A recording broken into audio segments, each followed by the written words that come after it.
सोचा होगा एक गरीब सा लड़का है, 10-50 रुपए मांगेगा, कोई स्कॉलरशिप की बात कहेगा या कुछ और। राजा करीब आने लगा, तभी उसके सारे प्राण जैसे इकट्ठे हो गए और उसे ख्याल आया, मैं गलती में हूं, संख्या छोड़ दूं, मैं सीधा मांग लूं कि जो कुछ तुम्हारे पास है सब मुझे दे दो। संख्या की उलझन गड़बड़ है, पीछे पछतावा होगा। सब दे दो जो तुम्हारे पास है, हाँ 2 वस्त्र छोड़ दूं, जो वो पहने चला जाए। बाहर निकल जाओ 2 वस्त्र पहने हुए, दया है मेरी कि 2 वस्त्र छोड़ता हूं। ऐसे मन तो छोड़ने का नहीं होता, 2 वस्त्र भी कौन छोड़ना चाहता है। राजा सामने आया तो वो निर्णित था। उसने कहा फिर से कह दें कि जो मैं मांगूंगा देंगे। राजा ने कहा मैंने, तुम चिंता क्यों करते हो, बोलो। उस युवक ने कहा तब जो आप वस्त्र पहने उन्हें पहने बाहर निकल जाएं, और जो आपका है सब मेरा हुआ। सोचा था राजा घबराएगा, पता नहीं हृदय का दौरा आ जाए, हार्ट अटैक हो जाए या क्या हो जाए, लेकिन राजा घबराया नहीं। बात उल्टी हो गई, घबराया युवक ही, क्योंकि राजा ने आकाश की तरफ हाथ जोड़े और कहा हे परमात्मा, जिस आदमी की मैं प्रतीक्षा करता था वो आ गया। और राजा ने कहा मेरे बेटे, 2 वस्त्र छोड़ने में तुझे बहुत कष्ट होगा, वो भी मैं छोड़े जाता हूं। मैं नग्न ही इस द्वार के बाहर निकल जाता हूं, जिसमें कभी तुझे पछतावा ना हो और मेरे प्रति क्रोध ना आए। छोड़ना बहुत कठिन होता है, राजा ने कहा। 2 वस्त्र भी छोड़ना बहुत कठिन होता है, और तेरी उम्र में बहुत कठिन है। मैं ये वस्त्र उतारने लगा राजा। युवक बोला ठहरो, एक चक्कर और बगीचे का लगाएं, मैं एक बार और सोच लूं, क्योंकि मैं घबरा आया हूं, मैं अबोध हूं, मेरा कोई अनुभव नहीं।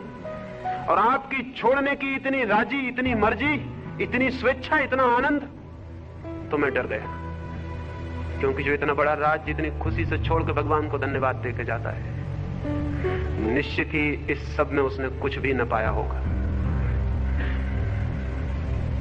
तो जब वो अपने जीवन को व्यर्थ कर लिया आपने, और आप बूढ़े हो आए, और आपके सारे केस शुभ्र हो गए, और आपके चेहरे पे झुर्रियां आ गई, और जीवन आपसे विदा हो गया, और आप इस सब के बीच कुछ न पा सके, तो क्षमा करें, अभी मेरे पास जीवन है, मैं वहां खोजूं जहां कुछ मिल सकता है। क्षमा करें, एक दफा और घुमा है, मैं सोच लूं।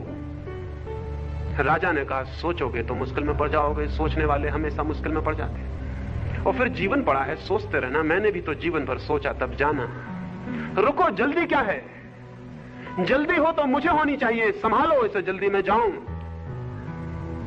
लेकिन युवक राजी नहीं हुआ, और राजा को दूसरा चक्कर लगाने जाना पड़ा। और जैसा कि राजा को ज्ञात था वही हुआ, लौटकर युवक वहां नहीं था।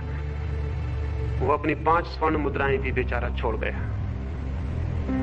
इसे मैं कहता हूं ऑब्जर्वेशन, इसे मैं कहता हूं निरीक्षण। उस युवक ने कुछ देखा, निरीक्षण किया। उसके पास आंख थी, वो राजा के आर पार देख गया, राजा की सारी संपत्ति के आर पार देख गया। उसे दिखाई पड़ गया एक आदमी के लिए जो व्यर्थ हो गया, वो हर एक के लिए व्यर्थ है। आदमी और आदमी में भेद नहीं, मन और मन में अंतर नहीं, और एक आदमी सब आदमी की कथा है। लेकिन हम सब इस भ्रम में होते हैं कि मैं हूं एक्सेप्शन, मैं हूं अपवाद, मैं बात ही और हूं, बाकी सब और होंगे। इसलिए हर आदमी ये सोच के कि मैं अपवाद हूं सोचता है। निरीक्षण करने की क्या जरूरत है, मैं जीऊं अपने ढंग से।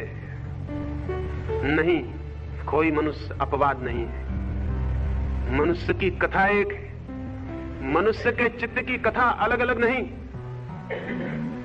और उसके चित्त के नियम एक हैं, भिन्न नहीं।